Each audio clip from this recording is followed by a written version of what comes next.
Bersahabat dengan kekurangan. Sebelum kita membahas tentang kekurangan diri, menarik jika kita sedikit mengupas tentang nasib. Sebab nasib dan kekurangan diri sering dianggap sebagai sahabat karib. Banyak di antara kita yang tidak jarang mengatakan bahwa sesuatu yang buruk dalam hidup itu disebut sebagai nasib.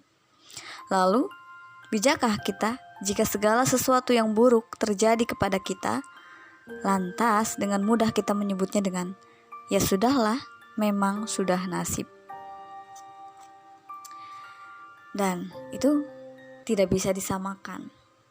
Menurut Komarudin Hidayat dalam bukunya yang berjudul Psikologi Kebahagiaan, nasib setiap orang ternyata tidak selalu merupakan garis takdir yang sudah tidak bisa diubah. Namun, segala kenyataan yang terjadi di dalam hidup kita bisa juga merupakan akibat atau hasil dari apa yang telah kita perbuat. Karena semakin positif pikiran dan perbuatan kita, maka kian positif pula nasib kehidupan kita. Begitu pula sebaliknya, semakin negatif dan hitam warna perbuatan dan pikiran kita, maka semakin berantakan pula nasib yang akan kita alami. Jadi, jika ada sesuatu yang buruk terjadi dalam hidup kita, maka kita tidak bisa menyalahkan takdir secara sepihak. Idealnya, kita harus bertanya pada diri sendiri, kira-kira apa yang telah membuat hidup dan masalahnya terasa semakin berat dan menjemukan? Sebab, besar kemungkinan apa yang kita hadapi saat ini merupakan buah dari apa yang telah kita lakukan di masa lalu. Di sisi lain, apabila kita menghadapi kenyataan yang pahit setelah kita berjuang untuk berpikir dan berbuat sebaik dan sepositif mungkin, itulah yang dinamakan takdir. Seringkali kita memang harus melalui ketetapan dari sang pemilik cerita kehidupan yang terkadang tidak bisa masuk di akal. Kok bisa ya? Saya sudah berjuang sebaik-baiknya, hasilnya tetap kalah dengan mereka yang mungkin ikhtiar dan doanya biasa-biasa saja. Nah, fase-fase semacam ini yang sering membuat banyak orang menjadi cepat putus asa, menanam bibit dengki dan benci, kemudian enggan untuk berusaha lebih baik. Bahkan yang lebih parah adalah mempertanyakan keadilan Tuhan. Padahal bentuk kegagalan yang bahkan terjadi secara berulang merupakan sebuah skenario yang disengaja untuk menguji seberapa besar keyakinan dan tekad kita dalam berjuang.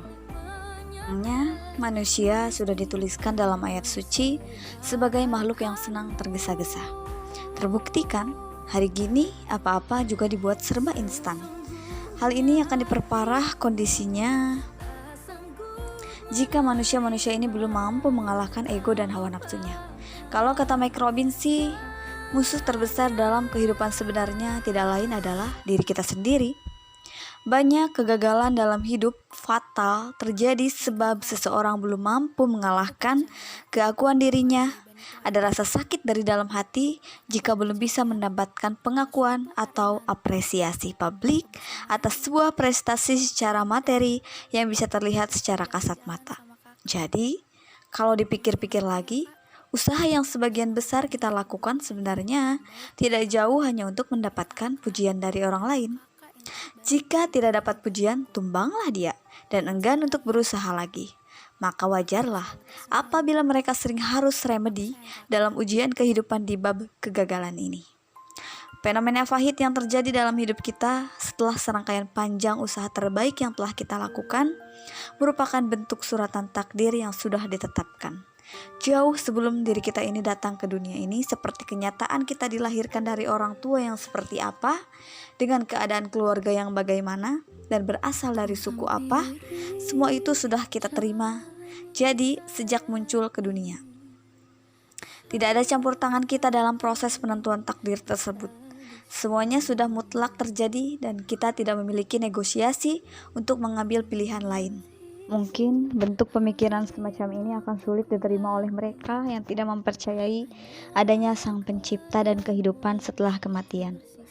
Namun, di sini saya ingin meluruskan bahwa kenyataan buruk bisa jadi merupakan akibat dari pikiran dan perbuatan kita sendiri. Tetapi, jika kenyataan pahit atau kekurangan dalam diri tersebut hadir setelah usaha terbaik sudah kita lakukan, atau mungkin kenyataan itu hadir sudah sejak kita lahir, maka itu bisa kita sebut sebagai nasib atau suratan takdir yang memang sudah ditetapkan oleh Tuhan. Kalau kekurangan dalam hidup yang masih bisa diubah, maka silahkan untuk diubah sebisa mungkin dengan cara yang benar. Contohnya seperti apa? Sikap atau perilaku negatif kita kepada orang lain yang mungkin sering menyakiti, pola pikir negatif yang disadari atau tidak ternyata sudah membuat kita sendiri tertekan, dan masih banyak lainnya. Tapi, kalau yang kodratnya tidak bisa diubah, tapi tetap dipaksa untuk berubah, maka siap-siaplah untuk merasa lelah dalam kesia-siaan. Apa saja sih kekurangan dalam diri yang tidak bisa diubah? Kalau kita berpikir lagi, mungkin pertanyaan semacam ini sudah mulai nampak bias untuk dijawab secara gamblang. Sekarang coba bayangkan, kalau dulu ada orang yang sejak lahir kulitnya hitam dan ingin lebih putih, ya tidak semudah sekarang untuk suntik obat atau melakukan berbagai macam perawatan. Sekarang ingin memiliki hidung yang mancung aja bisa langsung bedah plastik. Ingin bisa mengurangi berat badan, produk berbahan herbal sampai kimia, semuanya ada. Ingin lebih tinggi, juga sudah ada alatnya. Semua tersedia asal ada uangnya. Semua bisa cantik dan tampan asal ada modalnya. Semakin kita merasa tidak percaya diri, maka semakin habislah uang kita untuk hal-hal semacam itu. Gaji sebesar apapun terasa tidak pernah cukup. Sendi-sendi kehidupan tidak lagi untuk memenuhi kebutuhan hidup, tapi lebih kepada gaya hidup. Sampai akhirnya kita lalai pada kaum marginal yang bahkan untuk bisa makan 3 kali sehari saja harus susah payah setengah mati. Peduli apa kita dengan mereka? Yang penting kan kita sendiri dulu yang bahagia. Nauzubillah min zalik ya. Lalu bagaimana bijaknya dalam menyikapi semua itu? Begini, dalam menyikapi kekurangan fisik yang kita miliki, kita harus mengubah dulu pola pikir yang ada di dalam kepala kita. Contoh, saat kita tahu berat badan kita terlalu kurus dan mudah sakit-sakitan, maka usahalah untuk menambah berat badan demi urusan kesehatan. Bangun prinsip bahwa saat tubuh ini lebih berisi, maka gerak dan pola kerja akan lebih produktif daripada sering sakit-sakit. Sama halnya saat badan kita terlalu gemuk dan ingin mengurangi berat badan. Tanamkan pemikiran bahwa berat badan berlebih pun tidak baik untuk kinerja otak dan tubuh. Semangat dalam bekerja pastinya tidak selincah mereka yang porsi tubuhnya seimbang. Nah, dengan menanamkan pola pikir yang positif sebagai langkah awal, maka proses ikhtiar yang dilakukan pun tidak akan menjadi terdorong ambisi semua yang melelahkan dan tanpa tujuan. Maksudnya tanpa tujuan bagaimana? Begini, kalau kita memang berprofesi sebagai public figure yang harus selalu berpenampilan menarik dan fit on kamera, maka silakan saja kalian melakukan diet dan latihan khusus demi tampil terbaik di depan layar kaca. Itu sebagai bentuk profesionalitas dan totalitas dalam bekerja. Silahkan, itu tidak dilarang. Justru malah sangat dianjurkan. Namun, kalau tuntutan profesi harian kita tidak mengharuskan kita memiliki berat badan layaknya model produk langsing yang tidak ada di layar kaca, ya sudahlah. Jangan menyiksa diri. Tataran kebutuhan kita hanya satu, sehat dan bahagia. Kalau sudah sehat, mau diajak berproduktif kerja model seperti apapun, insya Allah akan lebih kuat. Dan kalau sudah bahagia, bekerja tidak akan terasa seperti kerja, tapi aktivitas harian yang dibayar menyenangkan ya. Percaya dirilah, setiap lekuk dari tubuh kita adalah ciptaan yang maha sempurna. Sudah pasti itu yang terbaik. Bersahabat dengan kekurangan itu memang tidak semudah membalikan telapak tangan ya.